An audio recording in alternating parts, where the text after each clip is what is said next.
ప్రాచీన కాలంలో త్రిలోకాలను పాలించే దేవతలు తమ శక్తిని కోల్పోయారు. దుర్వాస మహర్షి యొక్క శాపం వల్ల వారి తేజస్సు క్షీణించింది. దేవేంద్రుడైనటువంటి ఇంద్రుడు తన అహంకారం వల్ల మహర్షిని అవమానించాడు. ఆ శాపం ఫలితంగా దేవతలందరూ తమ అమరత్వాన్ని, వారి సామర్థ్యాన్ని, అలాగే శక్తిని కోల్పోయారు. అసురులు ఈ అవకాశాన్ని వినియోగించుకుని దేవతలపైన దండెత్తారు. దేవతలు యుద్ధాల్లో ఓడిపోగి అమరావతి నగరం నుండి వెళ్ళగొట్టబడ్డారు. నిరాశతో నిండిన మనస్సులతో దేవతలు బ్రహ్మదేవుని వద్దకు వెళ్ళారు. ఇక బ్రహ్మదేవుడు దేవతల యొక్క దుస్థితిని చూసి కరుణించారు. దేవతలారా, ఈ సమస్యకు పరిష్కారం శ్రీమన్నారాయణుడే చెప్పగలరు. మనమందరం వైకుంఠానికి వెళ్దాం అని చెప్పారు. ఇక దేవతలందరూ కూడా వైకుంఠానికి వెళ్ళి శ్రీహరిని స్తుతించారు. ఓం నమో నారాయణాయ జగన్నాథాయ లోకరక్షకాయ అని వేద మంత్రాలతో స్తుతించారు. భగవంతుడు ప్రత్యక్షమై తన దివ్య రూపంతో ప్రకాశించారు. నీలమేఘ శ్యామల వర్ణంతో శంఖచక్ర గదా పద్మధారుడితో అపురూప సౌందర్యంతో విరాజిల్లారు. దేవతలారా, మీ బాధ నాకు తెలుసు అని విష్ణువు చెప్పారు. అమృతాన్ని పొందాలి అంటే పాల సముద్రాన్ని మదించాలి. కానీ ఈ కార్యం మీరు ఒక్కరే చెయ్యలేరు. అసురులతో సంధి చేసుకుంటే. దేవతలు ఆశ్చర్యపోయారు. ప్రభు, మనం మన శత్రువులతో ఎలా చేతులు కలుపుకోగలం అని అడిగారు. అందుకు శ్రీ మహావిష్ణువు నవ్వుతూ, విశ్వాసముంచండి, అంతిమ ఫలితం మీదే ఉంటుంది. అసురుడితో సంధి చేసి మందర పర్వతాన్ని మదని చేసి వాసుకు నాగాన్ని తాడుగా చేసి సముద్ర మదనాన్ని చేయండి. ఖచ్చితంగా నేను మీకు సహాయం చేస్తాను అని హామీ ఇచ్చారు. దేవతలు అసురుల వద్దకు వెళ్ళారు. వారి రాజు బలి చక్రవర్తి గర్వంతో అడిగాడు, ఓడిపోయిన దేవతలకు ఇప్పుడు ఏం కావాలి, ఎందుకొచ్చారు అని. ఇంద్రుడు వినయంగా చెప్పాడు, రాజా, మనమందరం కలిసి పాల సముద్రాన్ని మదిస్తే అమృతం లభిస్తుంది, అది పంచుకుద్దాం. బలి సలహాదారుడితో చర్చించి అంగీకరించాడు. అసురులు మరియు దేవతలు కలిపి మహోద్యమం ప్రారంభించారు. మందర పర్వతాన్ని ఎత్తడానికి ప్రయత్నించారు. కానీ అది చాలా భారీగా ఉంది. అప్పుడు శ్రీ మహావిష్ణువు గరుత్మంతుడి మీద వచ్చి తన దివ్యమైనటువంటి శక్తితో ఆ మందర పర్వతాన్ని ఎత్తి దాన్ని సముద్రం దగ్గర ఉంచారు. ఇక వాసుకి నాగరాజును తాడుగా చేసుకోవటానికి బ్రహ్మ మరియు విష్ణువు కోరారు. వాసుకి ఒప్పుకున్నాడు. కానీ ఒక షరతు పెట్టాడు, మదన నుండి వచ్చే అమృతంలో నాకు భాగం కావాలి. దేవతలు మరియు అసురులు అందుకు సమ్మతించారు. దేవతలు మరియు అసురులు వాసుకుని పట్టుకున్నారు. అసురులు తలవైపు పట్టుకోవాలని పట్టుబట్టారు. అది కూడా వారి అహంకారం కారణంగా. దేవతలు వినయంతో వాసుకు యొక్క తోకవైపుగా పట్టుకున్నారు. విష్ణువు తన మాయతో ఎలా చేశారు, వాసుకు యొక్క నోటి నుండి వెలువడే విషాన్ని అసురులపైన పడేలా చేశారు. సముద్ర మదనం ప్రారంభమైంది. కానీ కాసేపటికి ఒక సమస్య వచ్చింది. మందర పర్వతం భూమిలో ఇరుక్కుపోసాగింది. లోతైన సముద్రంలో దానికి ఎటువంటి ఆధారం లేదు. ఇక ఆ సమస్యకు పరిష్కారంగా శ్రీ మహావిష్ణువు కూర్మావతారాన్ని ఎత్తారు. మహా తాబేలు రూపంలో సముద్రం యొక్క అడుగు భాగంలో స్థిరపడి తన గుండ్రని గవ్వ పైన ఆ మందర పర్వతాన్ని మోశారు. తిరిగి మదనం ప్రారంభమైంది. 100 సంవత్సరాల పాటు మదనం కొనసాగిద్దే. దేవతలు అలాగే అసురులు అంతా అలసిపోయారు. కానీ సముద్రం మదనాన్ని మాత్రం ఆపలేదు. ఆ మదనం ఫలితంగా మొదట విషం హాలాహలం బయటకు వచ్చింది. భయంకరమైనటువంటి నీలం రంగు విషం. దాని వాసన మాత్రంతోనే ప్రాణులు మోర్చిపోగాయి. త్రిలోకాలు గడగడలాడాయి. అందరూ వణికిపోయారు. అప్పుడు బ్రహ్మ మరియు విష్ణువు శివుణ్ణి ప్రార్థించారు.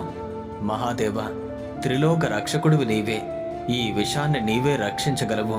శివుడు కైలాసం నుండి వచ్చారు. పార్వతీదేవి ఆందోళనగా ఉన్నా శివుడు నవ్వుతూ, భయపడకు పార్వతి, లోక కళ్యాణం కోసం ఏదైనా చేస్తారు అని చెప్పారు. శివుడు ఆ భయంకరమైన విషాన్ని తన చేతుల్లోకి తీసుకున్నారు. పార్వతి భయపడిందే. ఆయన గొంతును పట్టుకుందే. శివుడు ఆ విషాన్ని తాకారు. కానీ అది గొంతులోనే ఆగిపోయిందే. ఆయన గొంతు అప్పుడే నీలం రంగులోకి మారిందే. అప్పటి నుండి శివుడు నీలకంఠుడు అనే పేరును పొందారు.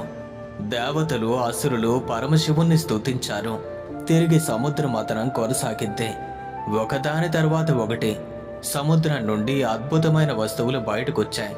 కామధేనువు, అన్ని కోరికలు తీర్చే దివ్య గోపం ఋషులకు మరియు బ్రాహ్మణులకు ఇవ్వబడింది. ఉచ్చైశ్రవస్సు, తెల్లని దివ్య అశ్వం బలిచక్రవర్తికి ఇవ్వబడింది. ఐరావతం, తెల్లని చతుర్దంత ఏనుగు, అది ఇంద్రునికి ఇవ్వబడింది. కౌస్తుభమని అపురూపమైనటువంటి రత్నం శ్రీ మహావిష్ణువు దాన్ని ధరించారు. పారిజాత వృక్షం, దివ్యమైనటువంటి పుష్ప వృక్షం, అది స్వర్గానికి తీసుకువెళ్ళబడింది. రంభ, మేనక వారు అప్సరసలు స్వర్గానికి వెళ్ళారు. చంద్రుడు జ్యోతిశోభితుడు, శివుడు తన జటలో ధరించాడు. కానీ అమృతం మాత్రం ఇంకా రాలేదు. ఇక మదనం మరింత శక్తితో కొనసాగింది. ఇక అప్పుడే సముద్రం మధ్య నుండి ఒక అద్భుతమైనటువంటి కాంతి వెలువడింది. అది 1000 సూర్యుల కాంతి కంటే ప్రకాశవంతంగా ఉంది. ఆ కాంతి మధ్య నుండి ఒక తెల్లని పద్మం పైకి లేచింది. ఆ పద్మం మీద నిలబడి ఉన్నటువంటి దివ్యమైనటువంటి స్త్రీ రూపం అందరినీ విస్మయపరిచింది. ఆమె సౌందర్యం వర్ణనకి అతీతమైనది. చంద్రుడి కంటే ప్రకాశవంతమైన ముఖం, నీలి నల్లని మేఘాలు వంటి జుట్టు పువ్వులతో అలంకరించబడింది. తామర రేకుళ్ళు పోలిన కళ్ళు, స్వర్ణాభరణాలతో ప్రకాశించే శరీరం, 2 చేతుల్లోనూ తెల్లని పద్మాలు, పసుపు పట్టు చీర రత్నాలతో అలంకరించబడింది. గజలక్ష్మి రూపంలో 2 ఏనుగులు కల్పవృక్షం నుండి జలధారలు కురిపిస్తున్నాయి. ఆమె లక్ష్మీదేవి, శ్రీ సంపద, సౌభాగ్యం యొక్క సాక్షాత్కారం. దేవతలు, అసురులు, ఋషులు, గంధర్వులు, కిన్నెరులు అందరూ ఆ రూపాన్ని చూసి స్తంభించిపోయారు. ఆమె సౌందర్యాన్ని చూసి మంత్రముగ్ధులయ్యారు. అప్సరసలు నృత్యం చేశారు. గంధర్వులు గానం చేశారు. దేవతలు వేద మంత్రాలు స్తుతించారు. సముద్రుడు ఆమెకు హారాన్ని సమర్పించాడు. వరుణుడు పద్మమాలను ఇచ్చాడు. విశ్వకర్మ దివ్యమైన ఆభరణాలు చేశాడు. లక్ష్మీదేవి తన కాంతితో అందరినీ చూశారు.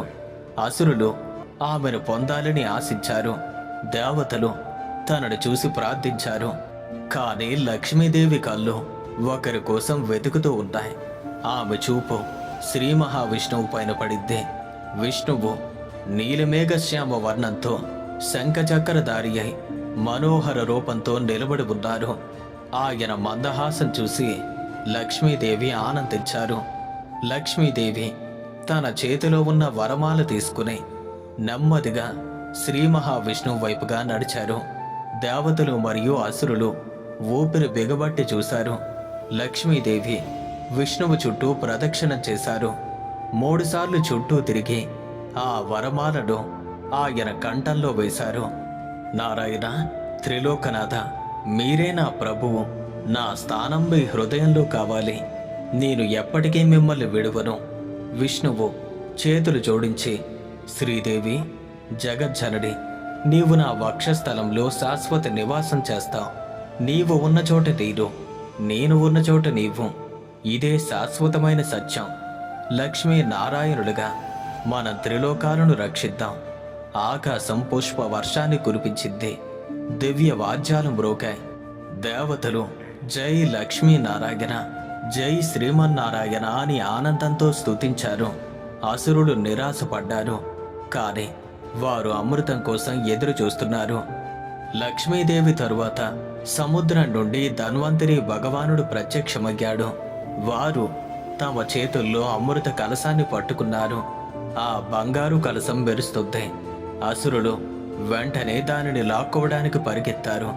అమృతం మాది, మాది అని అరిచారు. దేవతలు మరియు అసురుల మధ్య పోరాటం ప్రారంభమైంది. ఇక శ్రీ మహావిష్ణువు తన మాయను ప్రదర్శించారు. మోహిని అవతారం ఎత్తారు. అపురూపమైన సౌందర్యంతో కూడిన స్త్రీ రూపం. ఆ మోహిని అసురుల వద్దకు వచ్చి మృదువుగా చెప్పిద్ది, మహాబలవంతులారా, మీరు ఎంత గొప్పవారు, నేను అమృతాన్ని సమంగా పంచిస్తాను, మీరు వరుసలో కూర్చోండి అంతే.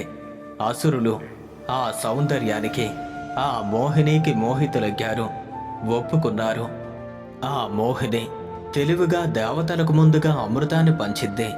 అసురులు అమృతం కోసం ఎదురు చూస్తున్నారు. అయితే ఇంతలో రాహువు అనే అసురుడు ఈ మాయను గ్రహించాడు. అతను తనను దేవతలాగా మార్చుకుని చంద్రుడు మరియు సూర్యుడు మధ్య కూర్చున్నాడు. అతను అమృతాన్ని తాగడం ప్రారంభించాడు. సూర్యుడు మరియు చంద్రుడు విష్ణువుకు సూచించారు. విష్ణువు తన సుదర్శన చక్రంతో రాహువు యొక్క శిరస్సును కోశారు. కానీ ఆ సమయానికి అమృతం అతని గొంతు దాటిద్ది. రాహువు అప్పటికే అమరత్వాన్ని పొందాడు. అతని తల రాహువుగాను, అతని శరీరం కేతువుగాను అయ్యాయి. చంద్రుడు మరియు సూర్యుడి పైన ప్రతీకారం తీర్చుకోవటానికి రాహువు, కేతువు వారిని గ్రహించడానికి ప్రయత్నిస్తారు. అందుకే ఇప్పటికీ కూడా చంద్రగ్రహణం మరియు సూర్యగ్రహణం జరుగుతాయి. అసురులు మోసపోయారని గ్రహించి కోపంతో దేవతలపై దాడి చేస్తారు. కానీ అమృతాన్ని తాగిన దేవతలు వారి శక్తిని తిరిగి పొందారు. గొప్ప యుద్ధం జరిగింది. విష్ణువు లక్ష్మీదేవితో పాటు దేవతలకు సహాయం చేశారు. అసురులు ఓడిపోయి పాతాళానికి పారిపోయారు. ఇక లక్ష్మీదేవి విష్ణువుతో కలిసి వైకుంఠానికి వెళ్ళారు. అక్కడ ఆమె శ్రీ వైకుంఠ నాయకునితో కలిసి సింహాసనం పైన కూర్చున్నారు. బ్రహ్మ స్తుతించారు. లక్ష్మీదేవి ఈ విధంగా వరాలు ఇచ్చారు, నా భక్తులకు సంపద, సౌఖ్యం, సౌభాగ్యం అన్నీ కలుగుతాయి. నేను ఎక్కడ ఉంటే అక్కడ శాంతి, అలాగే సమృద్ధి ఉంటుంది. నా ప్రభు అయినటువంటి శ్రీ మహావిష్ణువుతో పాటు భక్తులను కాపాడుతారు. నేను అష్టలక్ష్మి రూపాల్లో మానవులకు సహాయం చేస్తాను. ఆ అష్టరూపాల్లో మొదటిది ఆదిలక్ష్మి, మూలశక్తి గారు. రెండవది ధాన్యలక్ష్మి, ఆహార సమృద్ధి కోసం. మూడవది ధైర్యలక్ష్మి, ధైర్యం కోసం. నాలుగవది గజలక్ష్మి, పశువుల సంపద. ఐదవది సంతానలక్ష్మి, సంతాన సౌఖ్యం కోసం. ఆరవది విజయలక్ష్మి, విజయం కోసం. ఏడవది విద్యాలక్ష్మి, జ్ఞానం కోసం. ఎనిమిదవది ధనలక్ష్మి, ధన సంపద కోసం. ఇలా సముద్ర మదనం నుండి జన్మించినటువంటి శ్రీ మహాలక్ష్మీదేవి విష్ణువుకు అర్ధాంగిగా, జగన్మాతగా, అఖిలాండకోటి బ్రహ్మాండ నాయకిగా విరాజిల్లుతారు.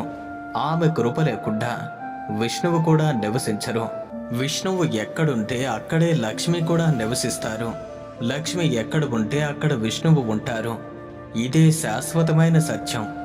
ప్రతి గురువారం మరియు ప్రతి శుక్లపక్ష శుక్రవారం లక్ష్మీదేవిని పూజించడం శుభప్రదం. దీపావళి రోజు లక్ష్మీదేవి ప్రత్యేకంగా భూమిపైన సంచరిస్తుందని విశ్వాసం. అలాగే మార్గశిర మాసంలోని ప్రతి గురువారం కూడా లక్ష్మీదేవికి ఎంతో ప్రీతికరమైనది. యా దేవి సర్వభూతేషు లక్ష్మీ రూపేణ సంస్థిత, నమస్తస్యై నమస్తస్యై నమస్తస్యై నమో నమః. శ్రీ మహాలక్ష్మీ స్తోత్రం. నమస్తేస్తు మహాభాగే శ్రీపీఠే సురపూజితే శంఖచక్ర గదాహస్తే మహాలక్ష్మి నమోస్తుతే. అష్టలక్ష్మి నమస్కారం. ఆదిలక్ష్మి, ధాన్యలక్ష్మి, ధైర్యలక్ష్మి, గజలక్ష్మి, సంతానలక్ష్మి, విజయలక్ష్మి, విద్యాలక్ష్మి, ధనలక్ష్మి. అష్టలక్ష్ములకు ఇవే మా నమస్కారాలు. సర్వమంగళ మాంగళ్యే శివే సర్వార్థ సాధికే శరణ్యే త్ర్యంబకే గౌరీ నారాయణే నమోస్తుతే. ఇది శ్రీ మహాలక్ష్మీదేవి యొక్క పూర్తి జన్మ కథ. మరి ఈ వీడియో పైన మీ యొక్క అభిప్రాయాన్ని క్రింద కామెంట్స్ రూపంలో రాయండి. అలాగే ఈ వీడియో కనుక మీకు నచ్చినట్టయితే లైక్ చేయండి, షేర్ చేయండి. ఇలాంటి మరిన్ని ఆధ్యాత్మికపరమైన వీడియోల కోసం ఇప్పుడే మన ఛానల్ను సబ్స్క్రైబ్ చేసుకోండి. ఆ మహాలక్ష్మీదేవి యొక్క అనుగ్రహం మీ అందరిపైన ఉండాలని కోరుకుంటూ సర్వేజన సుఖినో భవంతు.